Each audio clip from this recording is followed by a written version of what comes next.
in Saudi, in Riyadh. So, Anusha, I want to ask you about that. Can President Trump speak with authority to these 50 Muslim leaders about the religion of Islam and the relations based in the wake of everything that he has said about Muslims as he was a candidate prior to the presidency? You know, frankly, Christy, I think it's offensive for Donald Trump to be, even attempting to be pontificating on Islam, especially in Saudi Arabia, which is the birthplace of Islam and the place of some of Islam's holiest sites. I think it's completely offensive, and he should take this opportunity not to preach and lecture to the Muslim world, but frankly apologize and listen and learn. I mean, let's not forget that this president ran his entire political campaign on anti-Muslim rhetoric, on anti-Muslim sentiment, and I really don't think he's the right messenger for a message, to bring a message of peace and unity to the Middle East. Alex Pappas, let me bring you into this conversation. What do you think of that? Is he the right person, or do the Saudis really care so much about what was said during a campaign? Can they write it off and say, hey, he was saying that just to get elected? Well, he's president of the United States, so obviously they care what he has to say about this. You know, we were talking earlier about whether he would use that phrase radical Islam in this sort of speech. A lot of people thinking perhaps maybe he will take a more kind of moderate tone because the president does, play to his audience. Jim Acosta makes an interesting point that Stephen Miller is one of the guys who's one of his aides who's helping him write the speech. He's a former aide to Jeff Sessions. He's a true believer. If he has a really strong hand in this speech, that would be an indication that Trump is not necessarily going to take the most moderate tones here and would still, speak in sort of ways he did during the campaign. So I want to take a look here at the placement, the seating arrangement, let's say, that Nick Robertson was talking about. We've got King Salman in the middle of this coffee ceremony, President Trump to his right, the First Lady, Melania Trump, to his left. Anusha, as I understand it, a lot of families do business together in Saudi Arabia. Is that a commonality that Saudi families see with President Trump when we see in the contingent that he has taken there, his daughter, Ivanka, is with him. His son-in-law, Jared Kushner, also his senior advisor, is with him. Is there a commonality there that they share that Saudis are focusing on? There is a commonality, but I really don't think that's one that you want to highlight. I mean, we're not talking about a great example of democracy when it comes to the Kingdom of Saudi Arabia. Let's not forget that women are still fighting for the right to drive, still fighting for the right to vote in Saudi Arabia. And, you'll notice that Ivanka Trump is not wearing a headscarf, which is, something that a lot of foreign dignitaries and their spouses don't necessarily have to abide by. But in Saudi Arabia, women are legally required not only to have a male guardian, for simple things such as being allowed to travel, such as being allowed to seek medical attention, but they do also have to be covered from head to toe. So it's an interesting note that neither Melania or Ivanka have chosen not to wear the headscarf. And Alex, just wanted to, we know that the king and the rest of the royal family are now in meetings with the president and those members of his administration on this trip. They're going to be talking about security. That's going to be a major issue. But our two countries may look at security a little differently. President Trump will probably want to talk about the battle against ISIS, and yet, of course, Saudi Arabia is more concerned about Iran. And could that be a problem, that sort of different way of seeing things in the Middle East? Right, and obviously we've got some news out of Iran this morning, too. Yeah, Donald Trump, as his aides and advisors have indicated, is interested in talking about terrorism, and I think that's will be a thing, obviously, he's going to be talking about tomorrow. If I could say one thing, though, about the message, which is interesting, we've been talking a lot about this morning about whether Donald Trump's message will be able to break through, considering all these crises here at home that he's dealing with. Obviously, I'm skeptical that Donald Trump is going to be able to control his message and get out exactly what he wants, but these images are incredible and I think very compelling, considering everything Donald Trump said during the campaign. Go back and think to that press conference when he called for a shutdown of Muslims. Fast forward to today, it's pretty incredible. Yeah, it is. And we should point out that, of course, Saudi Arabia is very conservative and likes to control what takes place within its own country. That would be true of the president's visit as well. So it's possible the president may be saved from himself by the way that the Saudis carefully orchestrate and even manipulate, to some extent, the visuals that you see and the message that comes from within their own kingdom when it comes to this meeting with the President of the United States. We're going to continue to follow all of this. We'll take a break and be back after that.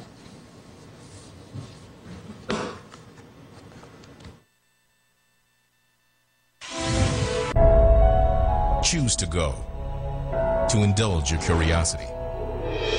Explore a new road to see where it takes you. Meet the leaders who change the game.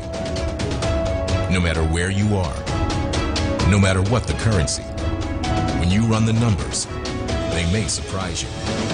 But stay your course. You're on the path to success. CNN Money. Erin Burnett, Outfront. Stories that matter. You've got the money and you've got the passion, but how do you actually make a difference? From the people making headlines. Did you and Donald Trump talk about his Muslim plan? To wherever news breaks, Erin is there. One-on-one. In the field. And around the globe. What makes you believe you can accomplish that sort of growth? Erin Burnett, Outfront. Weeknights 7 Eastern on CNN.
Take a look at your mortgage rates this week. Slightly up. Here's your look.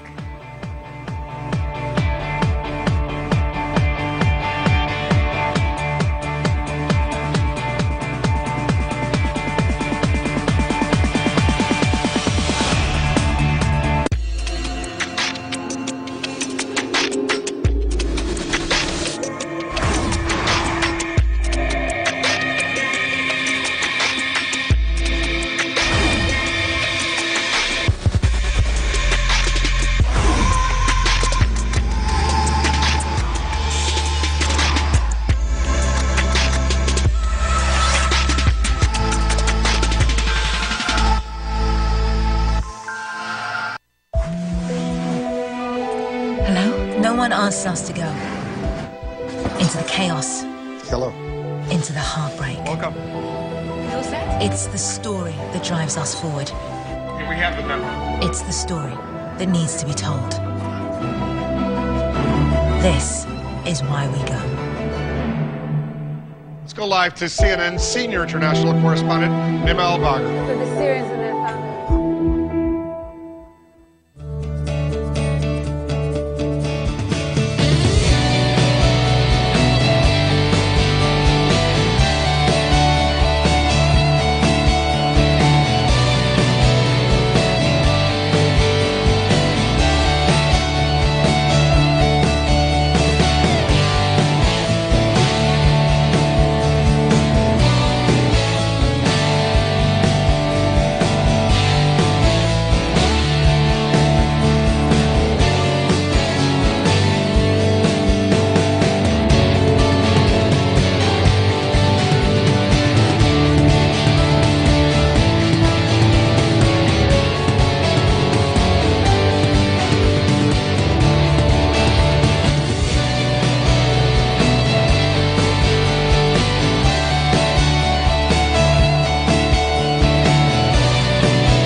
Well, President Trump set to unveil a huge arms deal with Saudi Arabia during his first trip abroad, which he is in the throes of as we speak here. The two sides agreed on a weapons package for tanks, fighter jets, warships. This package totaling more than $100 billion In conjunction with the administration's America First platform, the deal is expected to boost U.S. manufacturing jobs. Despite possible economic benefits there, it's receiving some criticism, widespread in fact, from both sides of the political aisle. All of this happening while the president's business ties in the Middle East continue to complicate his diplomatic outreach. Here to discuss all of this with us is CNN global economic analyst and columnist for the Financial Times, Rana Peru Hawk. Morning, Rana. Morning. How are you? I'm very good, thanks. Let's talk about this deal. This is one of those things that you get to, the administration would like to have out there right away, because it's a win. You know, you're not even on the ground, and you're already pushing a $100 billion deal here. and that's probably the max. I've heard some say it goes up to maybe $300 billion, but my point is, should we really be so overwhelmed with what a wonderful deal? Well, let's put this in a little bit of historical context. The U.S. has been doing big business deals with Saudi Arabia for some time now. In fact, Donald Trump is really in some ways just taking that relationship back to the status quo. President Obama had actually been trying to kind of orchestrate a little bit of a pivot away from Saudi Arabia being our main ally in the region along with Israel. He had been trying to warm relationships with Iran. Donald Trump is really just going back to business as usual, trying to do as much as he can in terms of arms deals, but also healthcare, IT, private equity. The largest Saudi state oil company, Saudi Aramco, is looking to go public. So there's going to be executives from the banking community, from the New York Stock Exchange going on this trip to try and close those deals. And I think for Donald Trump, this is really about resetting the idea that he is a pro-business president.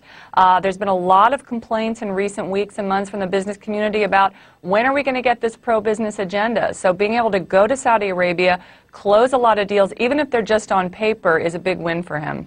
And no doubt there's going to be a touting of jobs that would either be created or reinforced as a result. But there are usually deals, or in these deals, a kind of explanation that Saudi Arabia would also be making some of these armaments because they want to get more and more into that business in their own country, right? Absolutely, and it's also important to remember that a lot of times when the president has announced deals and then said, look how many jobs I've created, these are already jobs that are in the pipeline, and it's important to remember that U.S. manufacturing, regardless of what deals get signed in Saudi Arabia, is not going back to its glory days. A lot of the jobs, even that will be coming to the U.S. are going to be done by robots, going to be done by software. There's a lot of disruption in manufacturing, so one trip to the Middle East is not going to solve this problem by any means. And then the pushback that we've talked about to this deal is the fact that Saudi Arabia is, of course, embroiled in a war in Yemen right next door, and there has been criticism as to the lack of concern for civilian casualties. So that's, part of the problem here is that the U.S. looks like it's arming an ally that is doing harm to civilians. Absolutely, and if you remember last year, former President Obama had actually pulled back on $400 million worth of arms deals to the Saudis because of those concerns about civilian casualties. This also draws the point again that the Saudis and Iran are on very different sides of almost every conflict in the Middle East. The conflict in Yemen, the conflict in Syria. This is going to be very interesting, doing more business with Saudi Arabia, this being the president's first trip, in terms of what that signals to Iran about the U.S. position and its relationship with the U.S. going forward. And can I ask you real quick, we remember President Obama, he made a trip to Egypt when he wanted to sort of send a message to the Muslim world. Of course, Donald Trump goes to Saudi Arabia. What do you think will be the difference in the message? Well, it's interesting because, the Obama was trying to say, look, we support the Arab Spring, we support reform in the Middle East. We're not going to get more involved in Middle Eastern affairs, but we are supporting this reform. President Trump is really saying, look, we're supporting the status quo. The Saudi relationship is problematic because the Wahhabi strain of Islam in Saudi Arabia has actually been associated, with the rise of terrorist groups, with the sort of ideology behind a number of terrorist groups. So this is not a clean and easy relationship, and it certainly brings into question, how committed the president is to business versus fighting radical Islamic terrorism. Right. They're intertwined, but in a very awkward kind of way. CNN economic analyst and Financial Times columnist Rana Peru Hawk, thank you very much. Thank you.